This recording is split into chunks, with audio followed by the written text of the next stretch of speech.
Hello students, आज हम group theory में परमुटेशन ग्रुप यानी कि क्रमचय समूह के बारे में पढ़ेंगे। उसका चैप्टर स्टार्ट करेंगे। क्रमचय समूह क्या होता है? एक परिमित समुच्चय के स्वयं पर ही एककी आच्छादक प्रतिचित्रण को क्रमचय कहते हैं। यानी कि जो भी कोई एक फाइनाइट सेट है, फाइनाइट सेट किसे कहते हैं? जिसमें कि एक ना एक अवयव जरूर होना चाहिए, वो खाली नहीं होना चाहिए और इनफाइनाइट भी नहीं होना चाहिए। उसके जो अवयव हैं वो सीमित होने चाहिए और उस समुच्चय पर एककी आच्छादक यानी 1 1 यानी 1 1 अब 1 1 क्या होता है? वैसे आप पिछली क्लास में पढ़ चुके हैं, पर मैं एग्जांपल से आपको समझाती हूँ। सपोज हमारे पास में ये ए है और ये भी ए है, क्योंकि यहाँ पर हमें क्या लिखा है? स्वयं पर ही एककी आच्छादक। तो ये एक फंक्शन हो गया। अब इस पर सपोज 1 2 3 4 है, यहाँ भी 1 2 3 4 है। तो यहाँ पर इस एक की मैपिंग इस एक से, दो की दो से, तीन की तीन से, चार की चार से, या ए से ए में 1 2 3 4 1 2 3 4, इसकी इससे, इसकी इससे, इसकी इससे और इसकी इससे, मतलब सारी मैपिंग होनी चाहिए। इधर से निकलने वाले फंक्शन की मैपिंग एक होनी चाहिए और इधर पहुंचने वाले फंक्शन पे ये ए से ए में ये भी हमारी 1 to 1 होनी चाहिए। ये हमारी 1 1 ऑन टू मैपिंग कहलाती है। अगर केवल 1 1 हो तो इसमें जो दूसरा हमारा समुच्चय होता है ए और बी, सपोज ये ए और बी दो समुच्चय है हमारे पास में यहाँ पर जिसमें कि 1 2 3 है, यहाँ पर 1 2 3 4 है। जब इनका हम फंक्शन निकालते हैं तो यहाँ पर ये जो कोई मैपिंग 1 1 तो है ये, लेकिन ये एक खाली भी रह जाता है तो भी ये 1 1 तो कहलाता ही है, 1 1। लेकिन ये 1 1 ऑन टू नहीं है। 1 1 ऑन टू में एक से एक की मैपिंग होनी चाहिए और साथ में पूरे मैपिंग होनी चाहिए डोमेन की, को डोमेन के साथ में। अब यहाँ पर स्वयं की एककी आच्छादक का मतलब होता है जो हमारा समुच्चय ए है उसकी ए पर ही मैपिंग, उसको हम परमुटेशन ग्रुप कहते हैं। A finite set has 1 1 onto mapping is called permutation. ठीक है, अब इसको हम इस तरह से लिखते हैं। संकेत क्या है इसका? अगर हमारे पास में कोई एक समुच्चय एस है जिसमें कि n अवयव हैं, x1 x2 xn, तो ये अवयवों का जो परिमित समुच्चय है इसके किसी भी क्रमचय को हम इस तरह से लिखते हैं। सपोज हमारे पास में फंक्शन s2s है, यहाँ पर x1 x2 x3 xn हमने डोमेन लिख लिया और इसका जो फंक्शन है fx1 fx2 fx3 and fx4, तो इसको इस तरह के ब्रैकेट में हम लिखते हैं। ये परमुटेशन को लिखने का तरीका है। या इस fx1 को हम y1 से भी रिप्रेजेंट कर सकते हैं, तो इसको हम x1 x2 xn और y1 y2 yn इस ब्रैकेट के अंदर इस तरह से भी लिख सकते हैं। यहाँ पर yi is equal to f x i होता है, जहाँ पर कि i is equal to 1 to n। अब हम इसके एग्जाम्पल लेते हैं। यदि हमारे पास में एक समुच्चय दिया है s, जो कि जिसके अवयव हैं ए बी सी, 3 अवयव हैं, एक परिमित समुच्चय है, तो हम इसके क्रमचय निम्न प्रकार से लिख सकते हैं। अब हमें ये हमेशा याद रखना है कि जितने अवयव समुच्चय में होते हैं उसके फैक्टोरियल नंबर ऑफ परमुटेशन बनेंगे।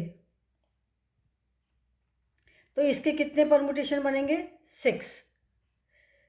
यहाँ पर इसके बनेंगे 6।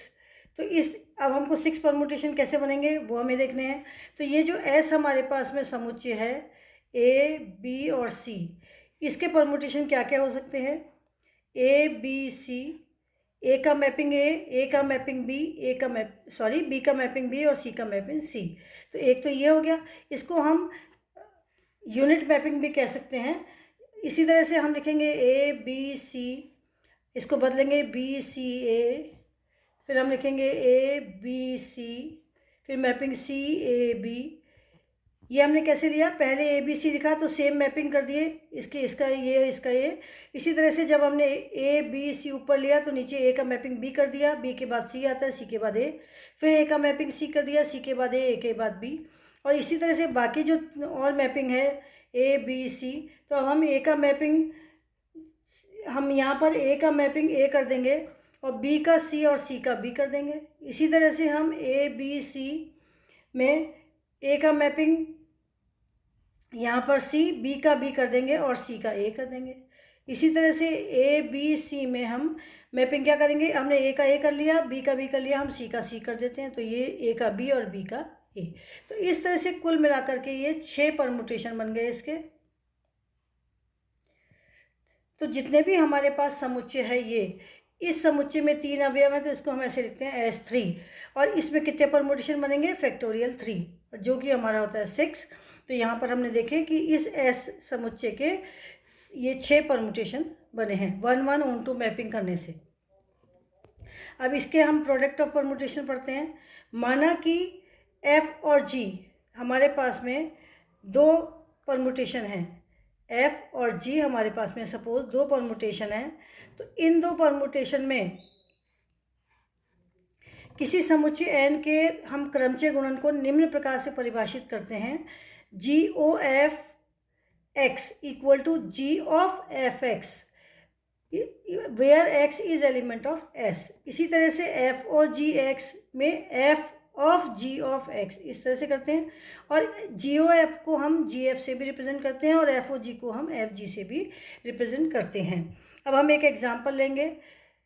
इफ़ यदि हमारे पास में f इक्वल टू 1 2 3 4 5 2 3 4 5 1 इसकी मैपिंग है, and g is equal to 1 2 3 4 5 1 2 4 5 3, हमारे पास में ये S5 समुच्चय के 2 परमुटेशन हैं। इन दोनों परमुटेशन का हमको गुणा निकालना है F G and G F.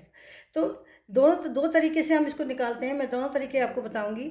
सबसे पहले हम एफ जी जो निकालेंगे, एफ जी ऑफ 1, इसका मतलब क्या था, एफ ऑफ जी ऑफ 1। अब g ऑफ 1 कितना है, ये g 1 है, इसका 1 का आंसर कितना है यहाँ पर 1, तो ये कितना हो गया f ऑफ 1। और f ऑफ 1 कितना हुआ, अब ये हमारे यहाँ पर f ऑफ 1 कितना है, ये देखिए f ऑफ 1 ये 1 है, ये कितना है 2, तो ये हमारे पास में यहाँ पर आएगा 2। इसी तरह से हम सारे निकालेंगे, F G 2 equal to F of ji of 2 which is equal to, अब ये g ऑफ 2 कितना है हमारे पास में 2, तो f of 2 is equal to f of 2 कितना है हमारे पास में 3, तो यहाँ लिखेंगे 3। f of g of F G 3 means f of g of 3 which is equal to g of 3 हमारे पास में कितना है यहाँ पर 4, तो f of 4 is equal to f4 कितना है यहाँ पर, ये देखिए ये हमारे पास में 5। इसके बाद में f g 4 which is equal to F of ji of 4 is equal to, अब जी ऑफ 4 कितना है 5, ये हो गया f of 5 which is equal to F of 5 कितना है हमारे पास में, ये 1, तो ये आ गया 1। फिर f g 5 f g 5 equal to F of ji of 5 which is equal to, अब जी ऑफ 5 कितना है हमारे पास में 3, तो f of 3 is equal to F of 3 कितना है हमारे पास में, ये देखिए यहाँ पर 4, यहाँ से ये आ गया 4। इसका मतलब एफ जी हमारे पास में कितना हुआ, एफ जी इक्वल टू हुआ 1 2 3 4 5, ये आंसर लिखेंगे ये वाला 2 3 5 1 4 2 3 5 1 4, तो ये हमारा आंसर हुआ कि 1 का मैपिंग, यहाँ इसको हम ऐसे भी लिख सकते हैं साइकिल के रूप में, 1 का मैपिंग कितना है हमारे पास में 2, 1 का मैपिंग है 2, 2 का मैपिंग 3, 3 का मैपिंग 5, 5 का मैपिंग 4 एंड 4 का मैपिंग फिर से 1। तो हम इसको इस तरह से भी लिख सकते हैं साइक्लिक के रूप में, साइक्लिक परमुटेशन इसको बोलते हैं, इस रूप में भी हम इसको लिख सकते हैं। अब मैं दूसरा तरीका आपको बताती हूँ जी ऑफ एफ में निकालने का। जी एफ हम अगर निकालना हो तो सबसे पहले हम यहाँ पर जी लिख लेते हैं। जी है 1 2 3 4 5 एंड 1 2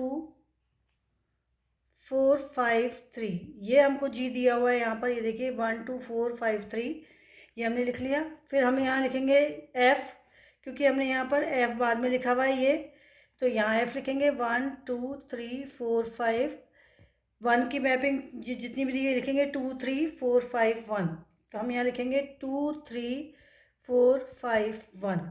अब इसको जब हम हल करते हैं तो इसमें हम क्या करते हैं कि सबसे पहले ये जो नीचे वाली लाइन है ये, इसको हम ऊपर लिख लेते हैं यहाँ पर 2 3 4 5 1।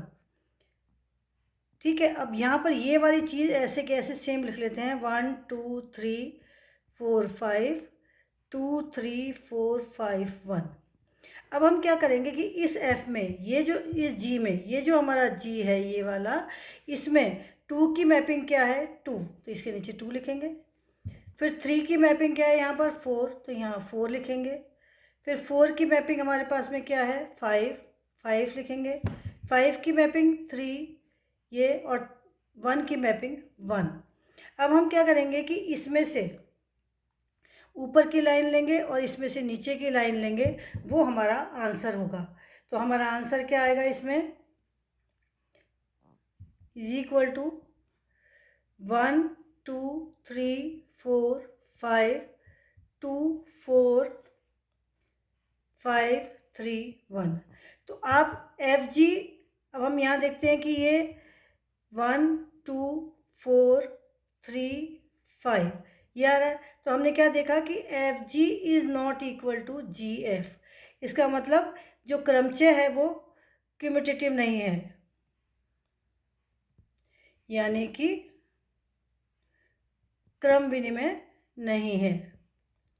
FG हमने निकाला, ऊपर ये आया, नीचे निकाला हमने तो ये आया, GF निकाला तो ये आया। तो हमने ये देखा कि हमारे जो क्रमचय ये समुच्चय है ये कभी भी क्यूमुटेटिव नहीं होता है।